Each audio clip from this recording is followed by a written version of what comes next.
Have you ever considered the impacts of your past to your present, or ever considered just how connected your life is with others? Hello, I'm Naomi, the host of Letters from the Chosen podcast. In this podcast, I share key moments from my childhood of how I went from life in rural West Africa to life in the United States. And I hope that by sharing my story, you get to see just how intricately involved God is in the details of our lives. In each episode, I hope you will take the time to reflect about your own past and be inspired to share your own story. Please share any insights you gain and let's grow together. I look forward to you joining with me each week. Let the story begin. Day to day.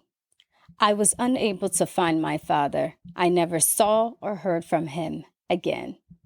So it was up to our relatives to decide what would happen to my sister and me. In our community, we didn't have institutions or housing for people beyond prisons at the time.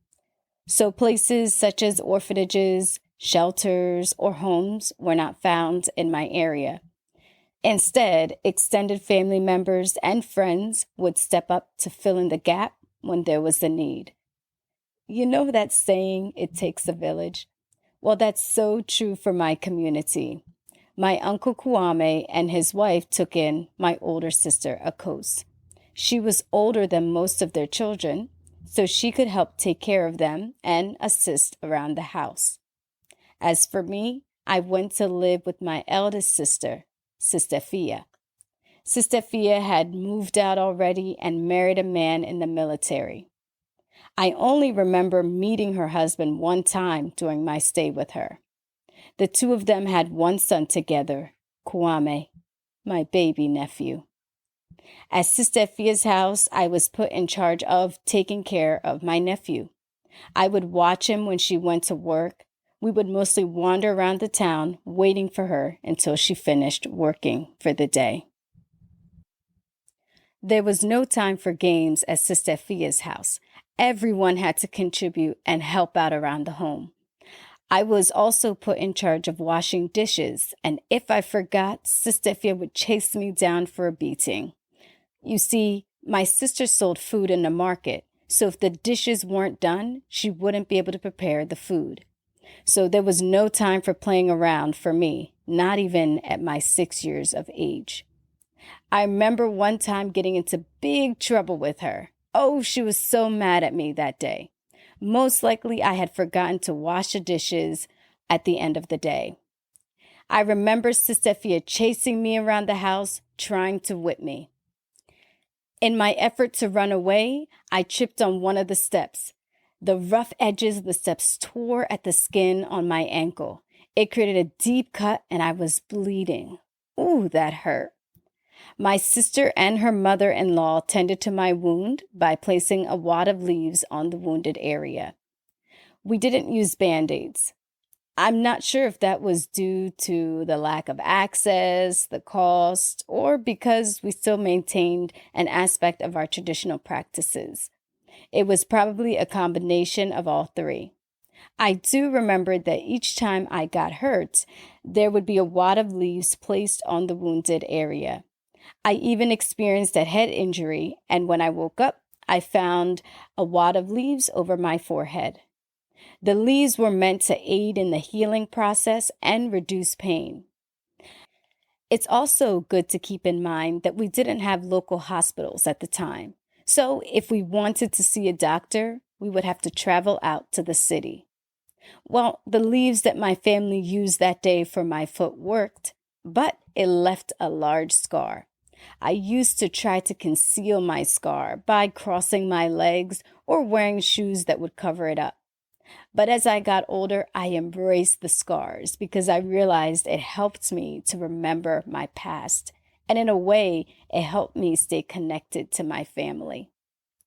I remember another time where I almost got in trouble, but somehow I got out of it. I had lost the key to our room in our family house. See, my sister would leave me with the key when she left to go to work. Apparently, I had dropped it in the crack in the door. The door to our room didn't quite shut completely, so it left a little crack. so the key must have slipped into that crack and fallen on the floor of the room. I worked so hard that day to fish that key out of that crack before my sister arrived home. Thankfully for me, I got the key out and my sister never found out, and I got to live another day. I also assisted my sister by running errands when she needed it. One time, she sent me out on a mission to pick up eggs for her next dish that she was going to prepare. Now, this isn't like going to the grocery store where you can just pick up a carton of eggs and check out and go about your way. Nope, I went to a chicken coop. Normally, this wouldn't have been an issue, but the hens hadn't laid their eggs yet.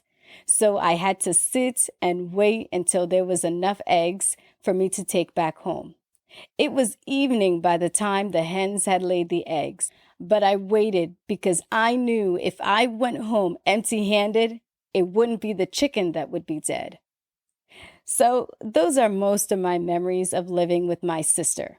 Me usually getting into trouble or worried about getting into trouble, and my sister chasing me down for a beating but never catching me. Either she didn't really intend to whip me or I was just super fast for a child. I'll go with the latter.